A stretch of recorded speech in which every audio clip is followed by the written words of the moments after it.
はい、今回は前回に引き続き A1.S の動画です。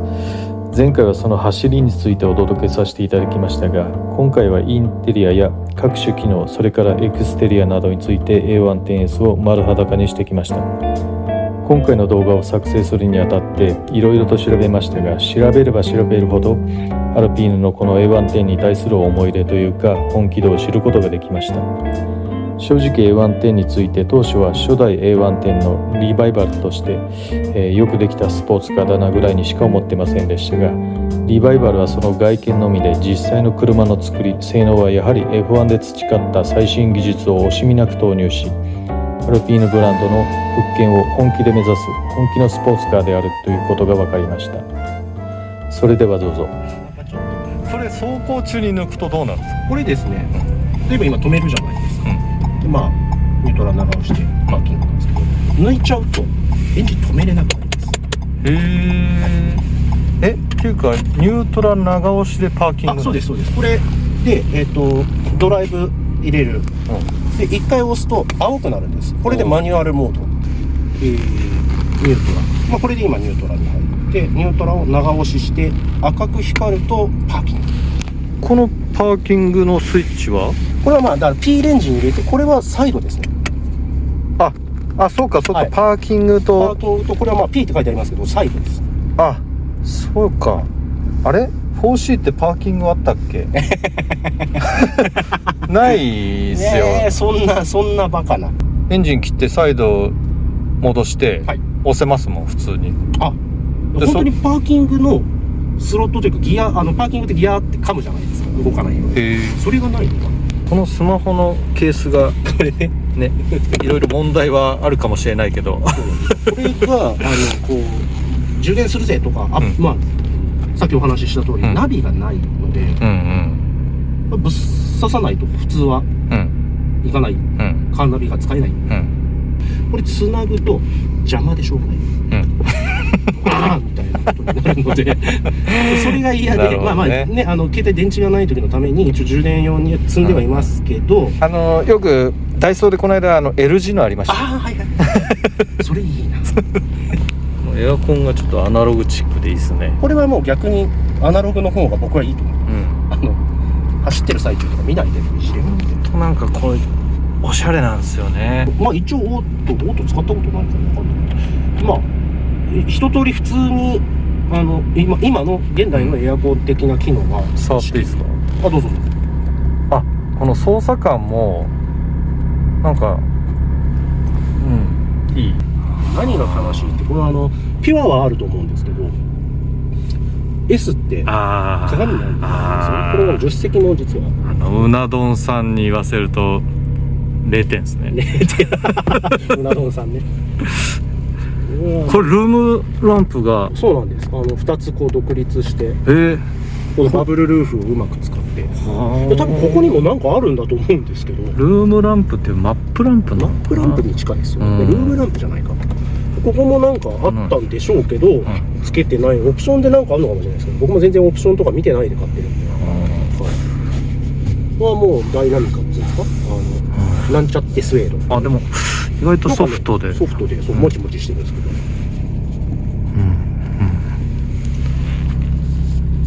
ど、何が悲しいって、多分その青の A 点でも A1 点でも見たかもわかんない。A 点だと飛行機になっちゃう。ここグローブボックスすらないんですよ。開かないんですよ。でドアポケットもない。欲しかった。ある。ネット。でもネットだ。ネットだ。車検証は入る。車検証はもう後ろです。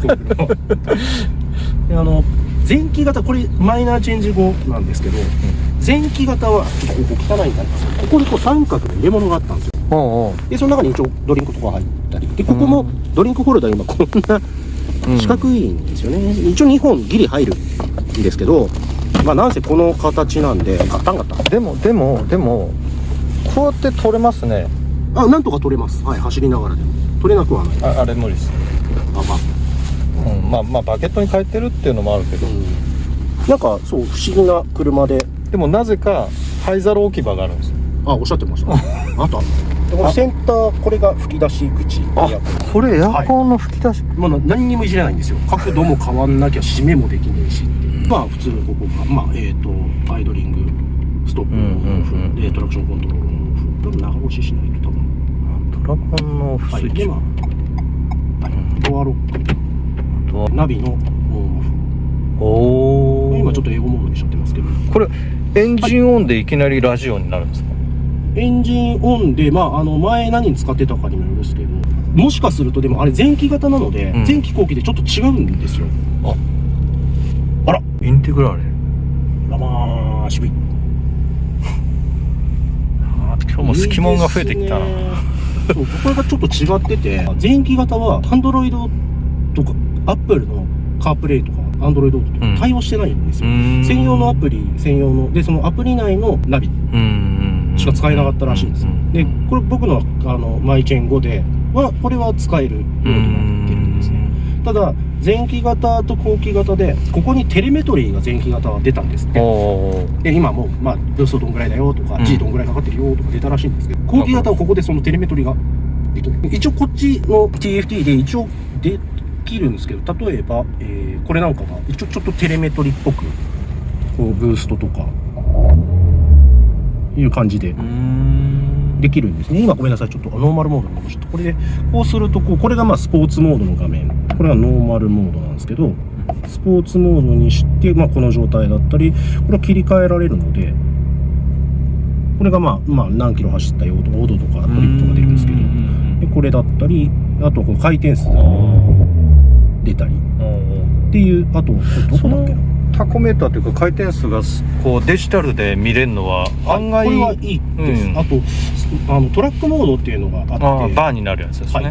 それはもうこのモード切り替えボタンを押すとこれになって、もう本当にタコメーター優位でタコのもう数字が出てて、で吹かしていくとバーがガーッと上がっていくっていう感じなんですね。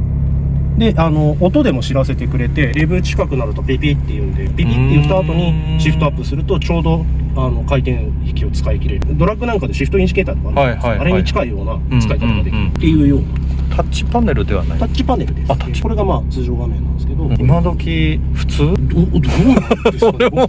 俺もあんな車だから全てが新鮮なんですよ。何を見ても何見てもほーってなる。メルセデスもこれいう感じではできます。で、まあ一応専用のこのアルピーヌのこれがもともと入ってるで、まあメニューだとかセッティングだとかはここでできるんですけど、まあちょっと僕英語モードにしちゃってるんですけど、まあいろいろこういうのが画面上でまあいじれるようには。ハイテクですね、意外と。まあ今の車ってそうなんでしょうね。そうなんですか。いや今の車で、いやあれなんもないです。まあだからレーシングカー普通車じゃないので。電話できる。電話もできます。はあ。それは普通じゃないですか今本当に。あ、そう。それ N-BOX でもできません？あ、できるか。そう。Bluetooth つないでた。あ、そう。N-BOX で考えたら N-BOX 基準だったらはいはいはいみたいな。っていう感じですよ。ちょっと今 4C のなんで。なるほど。切り替えちゃってですね。でまあこういう感じで、まあカープレイにすると、まあこう選べるよ。なんか電話すげえ入ってますね。大丈夫ですか？留守電を消さないマンなんで。また奥さんが締め出されてると大変でした。外で芝刈りして待ってましたでまあ意外とこうタッチパネルの反応もいいので割と使い勝手はでマットなんで指紋、僕すっごい手汗かくんでめっちゃ指紋つくんですけど、マットなんであんまりつかない、確かにあんまりついてないですね、っていうのはちょっといいところですよね。まあ、車によるとは思うんですけど、メルセデスなんかピカピカなんで、まあ見た目はピカピカの方がいいですけどね。そうなんですよね。未来感あるしかっこいいんですけど。フォーカル。はい。これがフォーカルのスピーカーな。甘か何かをコールに使ってて軽いですよっていうのが売りらしい。何を？甘？植物繊維。甘だからの言い方だと思うんですけど。なので開けてみていただくと光があると分かるんですけど、その下のミッドの方のそう開けていただくと色が本当だ、なんか木目みたいになってる。繊維が暴れてる。へえ。食べれる。まあ樹脂は入ってるでしょうからね入れはしないと思うんですけどすいませんバカなこと言ってちょっと僕も考えちゃいましたけど、最悪食えるのかな。このマークこれは何なんですか。なんか本国仕様だとスマートキーなんですよ。で、この車国内だと電波法の関係なのか、スマートキーできてない、数が売れる車じゃないので、多分それを申請とかすごいお金がかかるらしくて売ってないので、なんでこうタッチセンサーでドア開いたりもしないですし、このカーペット、はい、意外と毛足長いですね。そうなんです。意外とふかふかさる。いや、なんですか、ゴワゴワしてないんですよ。こうやって柔らかい。これなんか本当なんかやっぱ変なところにこだわりがあるのか。ずっと触ってたくなるよ確かに。そんな触ってないけど。こんなありがとうございました。とんでもないです。ありがとうございました。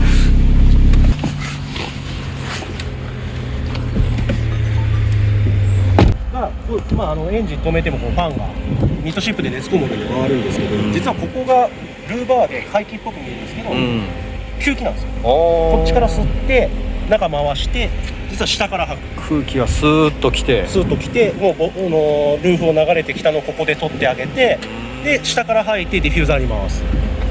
ディフューザーとかこれ本当によくできてて、下がもうめちゃくちゃフラットになってるんですよね。見えんのかな。見えるかな。見えるちゃんと一応このディフューザーが本物らしくて、ちゃんとこれが効くよと。で、汚ねえな車どうもそのデザイナーが旧湾店を、オマージュするにあたって修理系付加物をつけたくない。デザイナーさんが旧 A1 店のオーナーなんですよね。そうなんですね。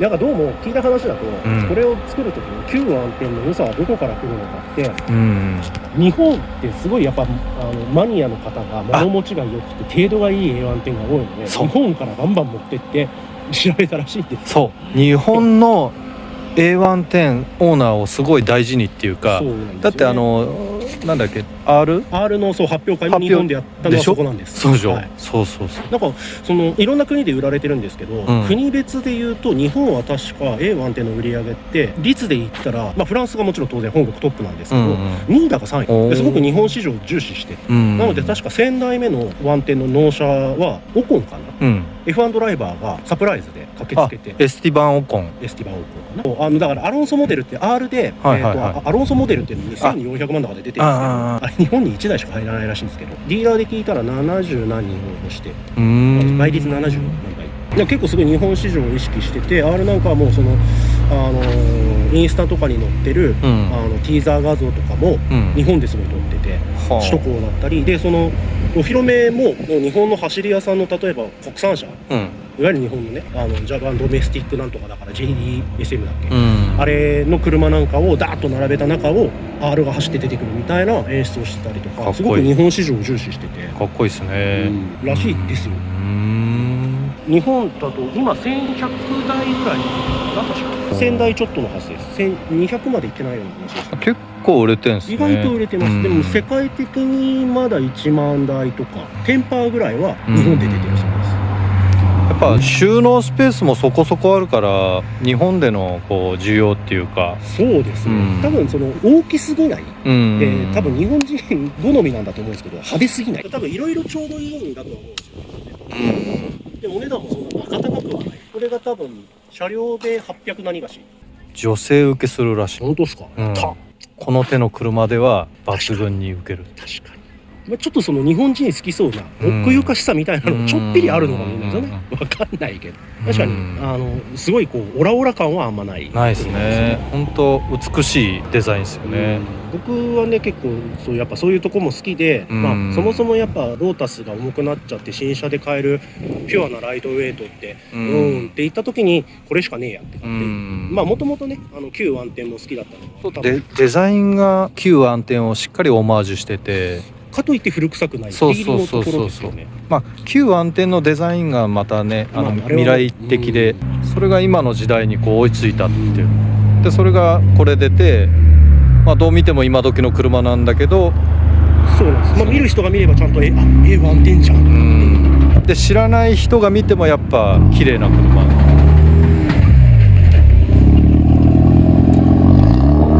野田ですね。野田は変なのが野田はいいな、なんか好き者が多い。野田いいですね。なんかそういう町おこししたらいいんじゃないですかね。うん、いやレンタも野田もね。そうですね。あー面白いレンタカーのそうか発祥ですからね。そうそうそう。野田なんか面白い車いるなと思ったらみんな野田ですね。そんなことはないんでしょうけど。だって超高級車になったら大体まあね、品川ナンバーだから。すごい今日は。やっぱメタリックなせいかあんまり、まあまあまあまあ。細かい汚れは目立たないですね。そうですね。うん、パールホワイトで。雨なんか降ったっけでこういうねくっついちゃうからそういうの残ったんだけど。これだからブランイリゼっていうカラーでパールなんですけどものすごく青が強いんで日差しの強いとことか、青白い。そうなんです。水銀灯、夜水銀灯の下とかに行くとものすごい青くなる。独特なブランイリゼってこの白の虹色みたいな意味らしいんですけど、この、はいなんていうんですか、フェンダーの角のところがなんだろう結構このショルダーのあたりとかが出やすいんでやっぱり、綺麗、丸っこいところが出る。はいはいはい。カーボンルーフがいいですね。これはなんか S は標準装備で、あとはメーカーオプション。標準は S だ。で S だとブレーキキャリパーがオレンジ。S のイメージカラーがオレンジらしくて、まあステッチなんかもそうなんですけど、オレンジが入るんですって。これは S だとカーボンオレンジ。でこれがピュアと GT っていう、だとそうトリコロールになる。ちゃんとサベルトのロゴが入ってます、そうなんです。シートがサベルトなので、まあ純正にしては軽い13キロぐらい。開けていいですか？どうぞ。お、なんかピコパ。そう鍵が残ってるとピコポコ言うんです。ちょっと可愛い音で。そうなんです。このシートがいいわ。なんかね、無駄にキルティングとか入れておしゃれ感を演出するシートという。それでいてホールドしっかりするし、ホールドはいいですよね。なんかサーキット走るから一応とりあえず4点でいいやぐらいだから十分ですね。ただ唯一欠点が、ここがすごい盛り上がってるんですよ。なので僕結構ハンドル近くしたい人間なんで、肘に当たタイっちゃう。トコーナー行くと肘が当たるっていうのがちょっと嫌だなっていうポイントではある。これでも後ろにこう4点もしこのまんまやるとすると、一応ちょっとごめんなさい。ここに見づらいんですけど、穴があって、ブラケットつけられる。で一応そこにつけられるようなアタッチメントを穴開けてそこにつけると4点そのままつけられる。でここにもつけられるらしいんです。この辺にブラケットをいろいろつける。なので4点はほぼ無改造、カーペットに穴開けるぐらいでつくらしいんですけど、最悪その出してるメーカーさんによっては、これ JAF 認定取れるかどうかわかんないですけど、そのシートレールの下に入れるプレートがあってそこから引っ張って、一応4点は出せるようになっているので無改造でつけられる。カーペットも穴開けないで済むじゃ済むらしい。これカーボン調？これはカーボン調だと思いますよ。さすがにリアルカーボンではないと思いますけど、ここにもアルピーヌのマークかっこいいな。そうっすか。なんかこれ安臭くて俺好きじゃないなんですけど、かかっこいいっすよ。なので一応ここメーターナセルもカーボン調、これは多分リアルカーボンではない。ここと同じような感じですね。こんなちっちゃかったらほぼの意味ないよねっていうところですよね。確かにもう本当デザインですね。ここもしっかりパール入ってるんですよ。もう完全ボディ同色なんですね。そうです、はい、これはもう完全にボディ同色。例えばこの他の色だと青だったらやっぱ中も青ですし、でカスタムカラーでもちゃんと中まで色を塗ってくるらしいですね。なんかアトリエ RPM なんか名前忘れちゃいましたけど、なんかえらいこと色数があるんですよ、カスタムだと。でちょっとこのプラスチックの脂肪は安っぽいですね。ここはまあプラスチッキーだけど、この辺はなんかやっぱ国産車というか量産車普及車メーカーなので、まあでも一番こう大事な常に手に触れる部分は割とそうですね、あちゃんとこと意外とこの肘置きというか、ドアそうこの辺ですねもちゃんと革だったりはするので、あとこう目に見える範囲はギリギリしっかりお金かけて、このはいどうぞ、このライン、うんアルミのラインから上はまあまあよくできて、うんここから下が急に安節になってうんそこは目に入んないから多分ドア未来入れるときにみたいな時はあるんですけどドア閉めてあげた方がいいんです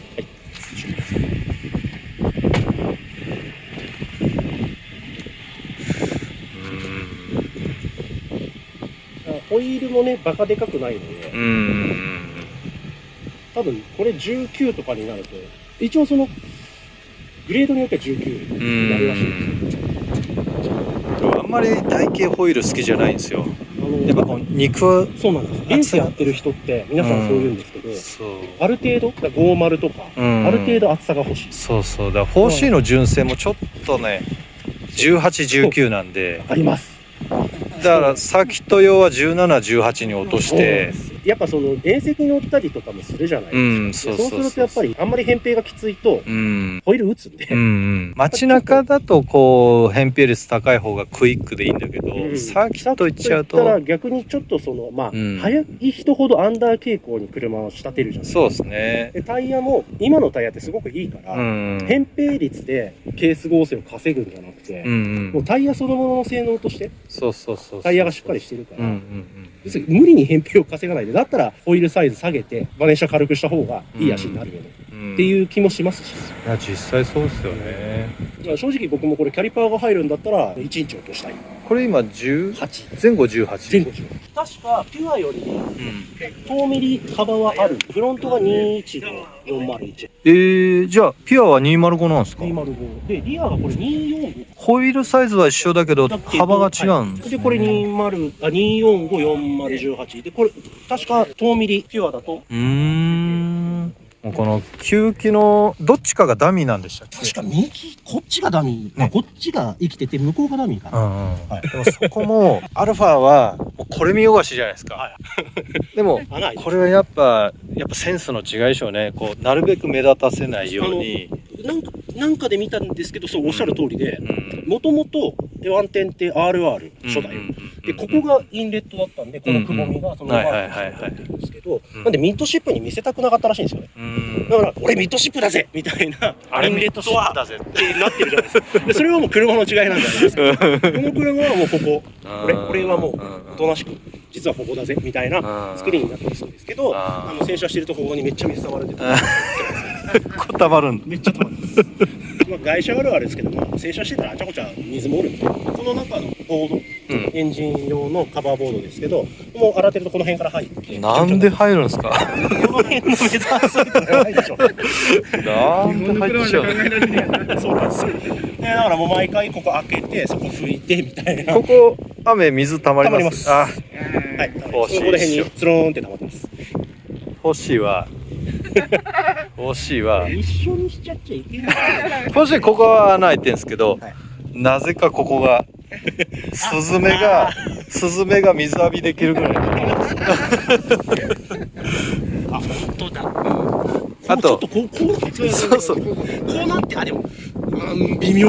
多分ここをこう上げることでここを不圧にして引っ張り出す。でそこに水が溜まることは何も考えてない。考えてない。まあイタリアだしな。しょうがないですよ。フランスもイタリアも雨降んない国なんで。ここも水溜まる。なんかだから人間って多分あれです。僕一回やったことなんですけど、電車で居眠りしたらこう鎖骨のここによだれ溜まったみたいな。ガーって出てこうなって寝てたらここによだれ溜まって。あとこれ。でもこれ雨降るとジャバジャバきます。でもこうちょっとスリットが入ってるから、あとここもあるんですけど、まあそれなりにイメージしてください。これ雨の日ザッパーですよね。何にも考えてないです。もうかっこよきゃいいっていう。なんかもう英文かなんかで売ってるモールをこうかっこ悪い。1000円ぐらいでいやもうかっこだけなんで、かっこさえ良ければ。いやだってもうレーシングカーじゃないですか。かっこさえ良ければ乗員が濡れようが何しようが水たまろうが何しようが。いやもう雨降らない国だから。ワイパー一応ある。ワイパーそれはあるでしょ。ゼロじゃないから。でもシングルワイパーですもんね。そう凹凸が少ないですね。トゥルンとしてますうよね、やっぱりん、で一応なんですか、この辺のキャラクターラインというか、うんはもうですね旧 A1 点をオマージュして、特にこのはい、この鼻筋というか、こう本当は旧暗点だとここにメッキのモールが入るんであ、すよ。入ってる入ってる、はい、でそれは実は、この、新型の A1 点用で出てます。社外で旧 A1 点オマージュのモールは出てて、うんうんうんうん多分だから GT とかでうんそういうのをやってはいいと思うんですよ、うんブラウンの内装だったりとうんかちょっとクラシカルなはい衣装だったりするので、でホイールもねこういうスポーティーなんじゃなくうんてちょっとこうクラシックなホイールになるので、あ、ホイールも違うんですか。違います。で、R になるとカーボンホイールになっちゃうので、あ、カーボンなんですかあれ。はい、しかもフロントトリアと格好違うんですよ。ってえいうのはフロントはブレーキの熱を抜きたいのでスカスカで、うんうんリアは空力を良くするために割とディッシュっぽいデザイン。R は1500万ぐらいしちゃうんですけど、アロンソモデルは何ベース？ 2400万ぐらい。あれはアロンソがセッティングする下足とからしいです。ベ俺も詳しくないースはもう普通の R です。R をベースなんだ。で、フロントフードが変わって、ドライカーボン。ラジエーターの取り付けが変わって、今下抜き、うん。ラジエーターの冷却で使った風ってフロアに抜くんですけど、はいはい上抜きになるんですって。うんいやフロント何も詰めなくて。うんで、カーボン。上抜き上どっから出てくる？このカーボンボンネットになってこの辺にアウトレットが穴開いてあ、全然じゃあ構造違うんですか？変えちゃってるらしいです。僕も見たわけじゃないんですけど。で、カーボンホイールが入って、うんリアのガラスもカーボンになってルームミラーはなくなります。ルームミラーないんですか？それは車検的に問題ないですか？大丈夫なんじゃないですかね。まあ外車なんでも少量生産なので、外車なんでも OK、はい、まあ極端なこと言ったらドアがなくても取れちゃいますからね。でこれがもったいないですよね。そう車検用ですからね。フォーシーないんですよ。もうないんですよ。レーシングカーだからじゃないですかね。いや多分つけるの忘れたんだと思うんですよ。イタリアン。昔のアルファとかもジュリアとかこの辺めっちゃ塗装いいのにサイドシールの下とか塗装垂れてるとか当たり前だったらしいですから、あるあるある。昔乗ってた GT、はいはいベルトーネのこうエンブレムがあるんですけど、はい普通ああいうの塗装した後に貼るぜ。はいはい、多分貼ってから塗ってんだよね。マスキングして垂れてる。なんで？逆だよね。なんで？でも見えるところはめちゃくちゃ綺麗に出るんですよ、イタリア人気質。僕知り合いで服飾関係の人がいるんですけど言ってました。イタリアのスーツってめちゃくちゃ発色いいし生地柔らかいしただ一回クリーニングするともうダメだ見てくるだけみたいいやもうねそこもね、ド M だからねいい。な。まあでもこういう僕もあんまり人の方で言えないですけど変態会社に乗る人って基本ド M っすよ。変態会社。変態でしょこれはだってライトこれですよ。ライト変態です。もうなんかナウシカに出てましたよねみたいな。これモード切り替えはいあるじゃないですか。はいこれもあるんですよね。モード切り替えありまね。りますすけど、はいスポーツだとかトラックオールウェザー、ナチュラル、はいダイナミック、はいトラック。そんなにいっぱいあるんですよ。トラックにすると、はいこのちっちゃいのが赤になる。もう全然オウムじゃないですかやっぱそれが夢。怒りに我を忘れてるわってナウシカに言われるやつですよね。それをやりたい。やりたい。それはやりたい。やりたい。やりたい。でオールウェザーの時は青。青。これでもスモールなんですか？これはデイライト。デイライト？んデイライトだったらやっても大丈夫ですもんね。ただどうなんだろう。いいのかな。わかんないですけど。わかんない。あ、いいのか。デイライトはデイライトは水色とかありますもんね。青とかでもいますからね赤はない。赤はダメです赤はやっぱダメです赤はダメ。ねテールランプになっちゃう。だからサーキットの時だけとかそうですね。まあ切り替えできるようにしてオね。フスイッチつけて。そう。だからクーリングの時青にして今はそう冷静に。落ち着けいい。でも前の車もあれ速いの来たぞと思っても青だったら、青だこの人クーリング中だからうん避けてあげなくていいな。それいいね。赤だったら怒りに我を忘れてるわ。ナウシカが来ちゃうから。それいいな。はい、以上で A110S のご紹介を終わりたいと思います。この A110S、冒頭でもお伝えしましたが、アルピーヌが本気で作った最新のスポーツカーで、空力などやはり F1 技術を惜しみなく投入しており、発表会や仙台記念納車などで F1 ドライバーを招いたり、特別仕様モデルにフェルナンド・アロンソの名を冠したり、F1 と密接に関係させたスポーツカーである A110 に対して、見る目が変わったと言っても過言ではありません。この A110S オーナーさん、近々サーキットデビューされるとのことで、一緒に走るのが非常に楽しみです。オーナーさん、本当にありがとうございました。それではまた。ありがとうございます。あれです。あ、違う。コントラスつけるの。つけた。つける。で、これをポン付けできるようにしたんですよ。外してつけて。